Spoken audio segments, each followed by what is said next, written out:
বাংলাদেশ সরকারি গাড়ি চালক সমিতি রাজশাহী জেলা শাখা সম্মানিত সভাপতি জনাব শফিকুল ইসলাম সহ আমাদের সাধারণ সম্পাদক সাজ্জাদ হোসেন সহ আমাদের নির্বাহী সদস্য সহ আমাদের বিভিন্ন অধিদপ্তরের গাড়ি চালক বৃন্দরা এসে রাজশাহী সরকারি মেডিকেল কলেজ হাসপাতালের গাড়ি চালক যে রুম রয়েছে সেই রুমে আমরা একত্রিত হয়ে সুন্দর সুষ্ঠুভাবে মোহাম্মদ সেন্টু আমাদের শ্রদ্ধেয় বড় ভাই তিনিও অবসরজনিত কারণে বিদায় নিচ্ছেন, তার বিদায় উপলক্ষে আমরা একত্রিত হয়েছি।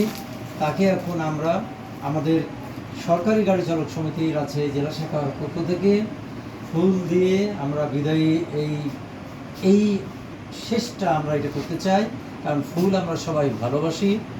ফুলের সৌরভ যেন সারা জীবন তার মনে স্মৃতিতে এটা যেন থাকে, এমনিভাবে আমাদের প্রত্যেকটা মানুষের হৃদয়ে যেন স্পর্শ হয়, সেই কারণেই আমরা ফুল দিয়ে বরণ করছি। এবং আমাদের ছোট্ট একটা উপহার আছে, সেটি দিয়ে আমরা আজকের আয়োজন আমরা এখানে সমাপ্তি ঘোষণা করব।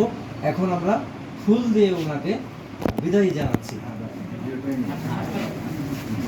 আমরা দেখতে পাচ্ছি যে ফুল দিয়ে বরণ করছেন আমাদের সম্মানিত সভাপতি, সাধারণ সম্পাদক, কার্যনির্বাহী কমিটির সম্মানিত সকল সদস্যবৃন্দ, পরিচালক স্যারের গাড়ি চালক রয়েছে, আমাদের আশরাফ ভাই রয়েছে, এক কথায় বিভিন্ন দপ্তরের গাড়ি চালক যারা রয়েছে তারা আমরা এই ফুল দিয়ে আমরা সেন্টু ভাইকে বিদায় জানাচ্ছি।